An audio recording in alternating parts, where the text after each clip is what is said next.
আজ করব কাল করব করে আর করাই হচ্ছে না। Welcome back to my channel. আমার ব্লগে তোমাদের অনেক অনেক ভালোবাসা। তো ঝটপট করে দেখতে দেখতে লাইকটা করে ফেলো আর কমেন্টটাও করে ফেলো। আর হ্যাঁ, চ্যানেলটি কিন্তু সাবস্ক্রাইব করতে একবারেই ভুলবে না। আর সবার শেষে গিয়ে ছোট্ট করে একটা শেয়ার। তো ফ্যানটা এত পরিমাণে নোংরা হয়েছে, চাপা ধুলো পড়েছে ব্লেডে, যে হাওয়ায় পাওয়া যাচ্ছে না। মনে হচ্ছে ফ্যানটা ঘুরছেই না, কিন্তু ফ্যান ঘুরলেও মনে হচ্ছে হাওয়া পাওয়া যাচ্ছে না। গেল ফোনটা উল্টে, এমনটাই হয়। এটা একবার দুবার না, বেশ কয়েকবার হতেই থাকে এটা আমার কাছে। ট্রাইপডও নষ্ট হয়ে গেছে। বড় একটা দেখি ট্রাইপড নেবো। আবার ট্রাইপডে কী বলো তো, একটু অসুবিধাও হয়, আবার বেশ সুবিধেও হয়। তো তোমরা ভালো করেই জানো অসুবিধে কোনটা আর সুবিধে কোনটা। দুটো ফোন থাকলে ঠিক আছে, একটা ফোন তো ফোন আসলে আবার খুলো, আবার কথা বলো, আবার কিছু দেখা থাকলে আবার খোলো, এর দিক দিয়ে খুব অসুবিধা হয়। আর ছোটো ট্রাইপডটা একজন তো নিয়ে গেছিলো বাবু, তো তার ব্যাগের মধ্যে ভরে রেখেছে। ও মনে হয় বাচ্চা দেবে, আরও একটা মনে হয় তৈরি হবে। যেমন আমরা আগে ভাবতাম ময়ূরের পালক যদি বইয়ে রাখা যায় তাহলে আরও একটি হবে, তো সেই ভাবনাটা হয়তো তার কাছে এখনও রয়ে গেছে। তো ফ্যানটা ওই যে লাঠিটা ধরেছে ঘুরে যাচ্ছে, তো আমরা একদিক থেকে আটকে রেখেছি, একদিক থেকে ঝাড়ু দিয়ে পরিষ্কার করছি, এছাড়া আর উপায় নেই। ছোট্ট টুলটা ছিল যেটাতে জলের বাটি দিই জোটোকে, সেই টুলটা আমি হয়েছি ঠিকঠাক, কিন্তু অনেক বছর হয়ে গেছে, তো একটা পা দিতে ব্যাস একদম পুরো চারপাশ দিয়ে ফেটে গেছে। শুধু অল্প একটু লেগে আছে, আলাম থাকুক, যতদিন না টুল আমি কোনো একটা কিনতে পারছি ততদিন জলটা তো ওকে দিতে হবে, নাহলে ভীষণ অসুবিধা হয়, নিচে মাথা নিচু করে খেতে হয়। তো তো থাকুক, পরে কিনে নেওয়া যাবে, বেরোবই তো বাইরে, তখন কিনে নেব। তো এদিকে আমার মুখটা দেখে বুঝতেই পারছো কেন রেগেছি, রাগার কারণটা এক্ষুনি জানতে পারবে তোমরা। আর ভাবলাম যে এডিট করে পোস্ট করে দেওয়াটাই ভালো হবে, কেননা এখনও পর্যন্ত আমার ফোনে নেটটা রীতিমতো রয়েছে। কখন হুট করে শেষ হয়ে যাবে বলা বড় মুশকিল, সময় কী করে পার করব জানি না, কেন এদিকে ওয়াইফাই নেই, আর ফোনে যদি নেট না থাকে তাহলে কী করে চলবো সারাদিনটা। এই যে ফ্যানের নোংরা, কন্টিনিউ ফ্যান চলেছে, আমি যে ছিলাম না, যে মানে ফ্যান বন্ধই যায়নি, না এত নোংরা হবেই না ফ্যানে। আমি যাওয়ার আগ দিয়েই পরিষ্কার করেছিলাম সব। আর একজন ভয়ে পটি করে দিল, কী দেখলো ওই জানে, ওই ঘরে আটকে আছে, এই যে পটি করলো। তো কমপ্লিট, এখনও কোনো কিছুই করছি না। ভাত করেছি, আর কালকের আলু সেদ্ধ ছিল, আরও দুটো আলু দিয়েছি, বাইচান্স যদি সেটা খাওয়া না যায় তো ভাতেই আছে, ভাতের মধ্যেই দিয়ে দিয়েছি। এদিকে করেছি আদর চালের ভাত, এদিকে করেছি সেদ্ধ চালের ভাত। তো এখন ভাত গরম করব, সরি, ভাত ঠান্ডা করবো, পণ্ডিতকে খাওয়াতে হবে। আর আমি ঘি দিয়ে আলু আর কাঁচা লঙ্কা সেদ্ধ দিয়েছি, আতপ চালে কাঁচা লঙ্কা সেদ্ধ দিয়ে আলু সেদ্ধ ঘি দিয়ে কেমন লাগে তোমাকে জানিও। তোকে খাইয়ে দিই, আর এখন আমিও খেয়ে নিচ্ছি। একটু পরোটা ছিল, সে একটা পরোটা খেয়েছি, আর যদি খুব খিদে পাই তো একটা রুটি আছে, তো সেটা নয় খেয়ে নেওয়া যাবে, অসুবিধা নেই। পণ্ডিতকে খুলতে ভুলে গেছি, এইমাত্রই মানে গেটটা লাগিয়ে তোমাদের সামনাসামনি আসলাম আমি। তো রাত্রে করবো রান্না, আজকে একটু বাজার বেরোতেই হবে, না বেরোলেই হবে না, কালকে তার মধ্যে হবে সোমবার। আর ঘরেও সেরকমভাবে নেই, রবিবারের দিনে অপেক্ষা করছিলাম যে কবে রবিবারটা আসবে, কবে বেরোবো, কেননা সোমবারের জন্য 2-1 ফলও নিয়ে আসতে হবে।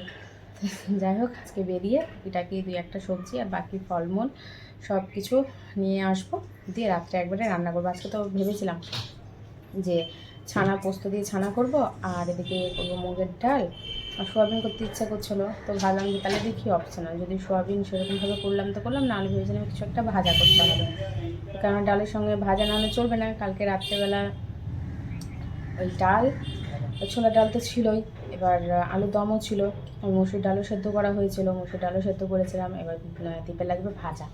বললাম আমি কিছু করতে পারবো না, আর যা ঘরে ছিল তাই রান্না করেছিল, যে পাপড় মাছ আনন্দিন তাহলে ভেজে নাও দিয়ে, আর ওই ভাজেনি, ওই সেঁকে নিয়েছিল।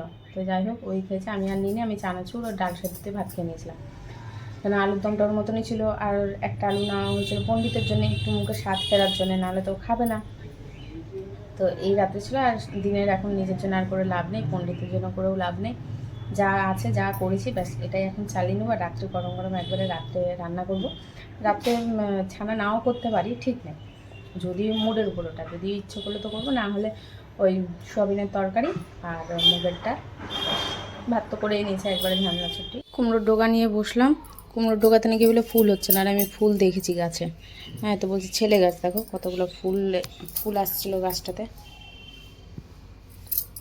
সব ফেললাম এখানে কেটে কেটে, প্রতিটা ডোগায় ডোগায় ফুল, প্রতিটা ডোগায় ডোগায় ফুল, একটু ফুল আসছিলো, হ্যাঁ এই দেখো ফুল আসছিলো, এই যে প্রতিটা ডোগাতেই ফুল। তো গাছটা কেটে দিয়ে বলছে ছেলে গাছ, আচ্ছা আমি ফুল তো দেখেছি গাছে, তোমার গাছে বলছো ফল দিচ্ছে না, তো ফুলটা হবে ধরবে, তারপরে তো ফুল হচ্ছিলো, বড়া খাওয়ার জন্য পেরে নিচ্ছে, দেখো এই যে আচ্ছা, সমস্যা বুঝলে, সমস্যাই সমস্যা। বেশি আবার আলু সেদ্ধ ভাত খাওয়া ভালো না, গ্যাস হয়ে যায়। সেদ্ধ ভাতেও গ্যাস হয়। পেঁপে ছিল, সেটা তো খেয়ে নিয়েছি। আজকে যদি পেঁপে পাই তো অবশ্যই নেব। টিক টিক টিক টিক কোথা থেকে করলো? তুই টিকটিকির আওয়াজ পেলি হুলু? একটা বাচ্চা টিকটিকি খুব ঘুরছে, কখন যে পায়ের নিচে পড়ে যাবে বুঝতে পারছি না। ওকে এত তাড়াচ্ছি, ও যায় না, এক কোনাতে থেকে যাচ্ছে। ওখান থেকে আবার বার করাও যাচ্ছে না ওকে। ওই যে কুমড়ো সেদ্ধ দিয়েছি, কুমড়োটা চলে গেছে ভেতরে, বার করার চাপ আছে।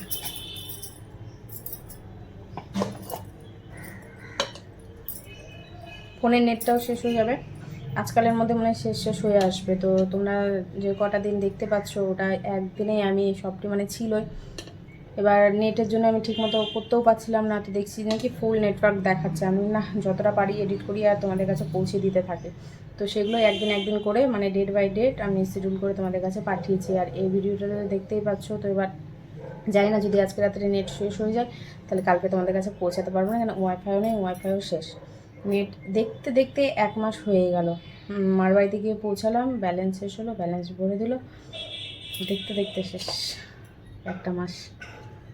আর ওরা তো আজান দিতেই থাকে, বুঝতেই পারছো। এখন আর খুঁজে পাওয়া যাচ্ছে না। ভাতটা বেশি নাড়াচাড়া করছি না, বেশি হয়ে গেলে আবার দুটো খাবে না। যা পেয়েছি, যতটুকু পেলাম এটাই মাঠটাকে খাইয়ে দিই। তো সেটাই বলছি যে মনে হয় না দিতে পারবো। এই নেটের জন্য আমি ঠিক মতো সব জায়গাতে আমি ভিডিও আপলোডও করতে পারছি না, কেন যতটুকু ফোনে ধরো নেট আছে, যখন 5G ফুল নেটওয়ার্ক দেখাচ্ছে তখন তো আমি সব কিছু করে নিতে পারছি, কিন্তু যখন দেখাচ্ছে না তখন কিছুই করতে পারছি না। জাস্ট যেমন তেমন করে ধরো যে আমি একটু হয়তো ইউটিউবটা চালাতে পারছি, দেখছি, তাও বাফারিং হচ্ছে, একটু ফেসবুক, ব্যাস এগুলোই হচ্ছে।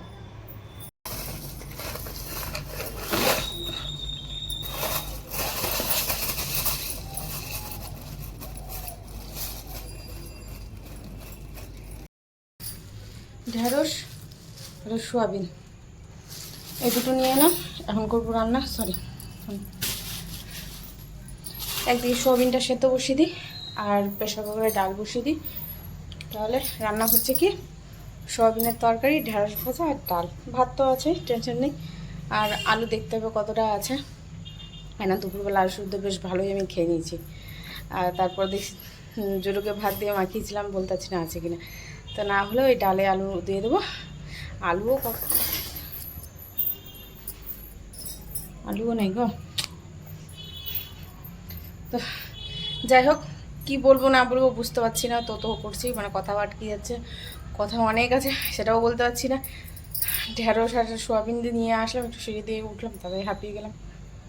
ছাদে অনেকক্ষণ বেশ হাঁটাহাঁটি হয়েছে, চেয়ারটা ওখানে রাখা আছে, কতটা বুঝতে পারবে জানি না, কতটা বুঝতে পারছো জানি না। মানে একবার হাঁটছে একবার বসছে, একবার হাঁটছে একবার বসছে, এই করছি। আজকে একটু বিকেলবেলাতে ঘুমিয়ে পড়েছিলাম, কালকে রাতে ঘুমটা ঠিকভাবে হয়নি, এত ঘুম পেয়েছিল, চোখ খুলে রাখতে আসলাম, তাহলে ঘুমাই। আর ভেবেছিলাম যে অল্প একটুই ঘুমাবো। এবার ঘুম এমনই একটা জিনিস, দেখবে পুরোপুরি না হলেও মানে উঠতে পারা যায় না, ইচ্ছেও করে না। তো যে 6টার সময় উঠলাম। এখন আজকে রাতের ঘুমটা কী হবে আমি বলতে পারছি না। আজকে রাতে যদি ঘুম না আসে তাহলে আমি এক সাইডের ব্যথাতে আজকে নাজেহাল হয়ে যাব, এত বাজে যাবে। তো যেটাকে বলে আছি তুই বস, আমি চলে আসছি। তো দেখছি যে চুপ করে বসে আছে, কান টান খাড়া করে, মানে না থাকলে তো ভীতু মানুষ, হতে একটু ভয় পাই। আজকে সকালবেলা দেখি সে ভয় পেয়েছে, আমি নিজেও জানি না। পটি করে দিয়েছে দেখলেই তো, দিয়ে আবার বসে করলাম, দিয়ে বাকি কাজগুলো আবার সমস্ত কিছু সারলাম। ওটাই হচ্ছে, আমি ওটাই ভাবছিলাম যে ভয়ে ওই শিকল গলা দিয়ে, মানে হয় না অনেক সময় যে হাত দিয়ে এভাবে নামাতে থাকে, ওটাই ভয়, এছাড়া কোনো কিছু না। আর যে লাগিয়ে যাবো তাহলে তো ভয়ে ওই আরও হার্ট ফেল করে দেবে, সব দিকে সমস্যা রয়ে গেছে। তা দেরি করবো না, এখন 9টা 10 বাজে, রান্নাটা বসিয়ে দিই।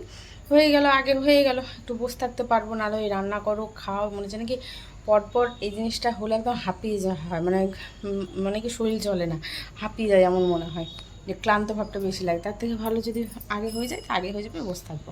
খেলো খেলো খেলো, তো কী হয়েছে, তুমি ভেঙে লাগে না, তুমি তো খেলো করো, তো এদেরকে দেখাও দেখাও। জোটোর যে ওটা একটুখানি বেরিয়ে আছে, এটা হলো আঁচলি, এই দেখো, এই যে আঁচলি, এই যে বুঝতে পারছি না এটা কী করে ভালো করবো আঁচলিটা। চোখের ওষুধও আনা হচ্ছে না, ভয়ে আছে, কিন্তু এখন জানি না কেন ভয়ে আছে। এই যে এইভাবে থাকাটা হলো ওর ভয়, কান দিয়ে চোখ টোক নামিয়ে দেওয়া, ওর ভয় পাওয়া, রেগে যাওয়া সব বুঝতে পারি আমি।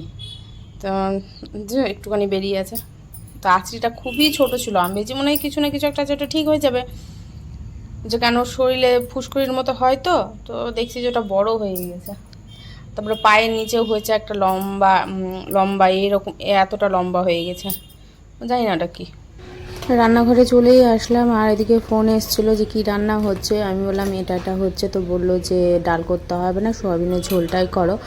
তো সেটাও বলা হলো আলু ঠিক মতো নেই, ঝোলটা তাহলে করতে গেলে শুধুই করতে হবে। তো বললো হ্যাঁ ওইভাবে ভেজে যেভাবে তুমি করো লঙ্কা ছিল ওইভাবে শুধু ঝোল করো।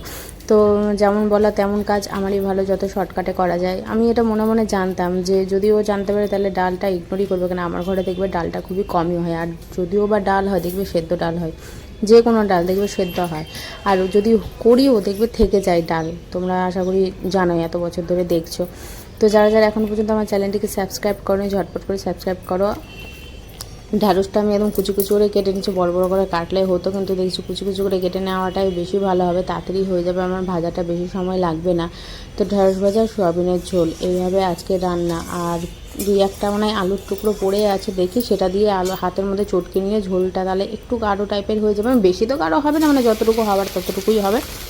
তো বেশ সুবিধাই হবে, তাহলে হুলুর এক টুকরা মিষ্টি কুমড়ো আছে, সেই কুমড়োটা তাহলে সেদ্ধ মানে ভাতে মাখিয়ে ওকে খাইয়ে দিতে পারবো। পণ্ডিত তো খাবে না, কেন আমাকে দেখে তো ওই টুকটা জগন্নাথ হয়ে গেছে, তো আমাকে খাইয়ে দিতে হচ্ছে, আমাকে খাইয়ে দিতে হবে।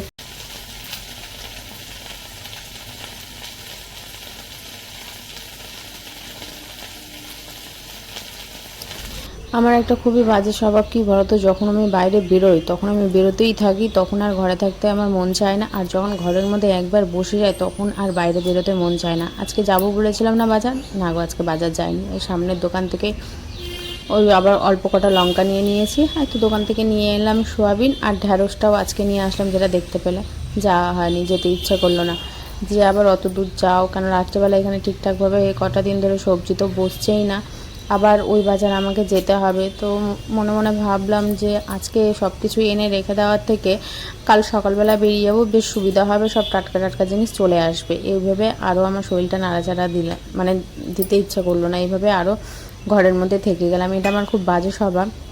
ঘরে থেকে গেলে আমি একবারে ঘর বন্ধ হয়ে যায়, আর বাইরে বেরোলে একদম যদি পরপর যদি এক মাসে যদি পুরো দিনই যদি আমাকে চলতে হয় তো আমি পুরো একটা দিনই চলি, কিন্তু ঘরে একবার যদি বেঁধে যায় তাহলে আর বাইরে বেরোতে ইচ্ছা করে না।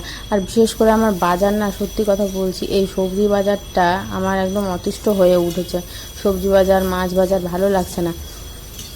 এই একবার সবজি বাজার যাও, একবার মাছ বাজার যাও, একবার ঘরে আসো, ঘরের কাজ করো,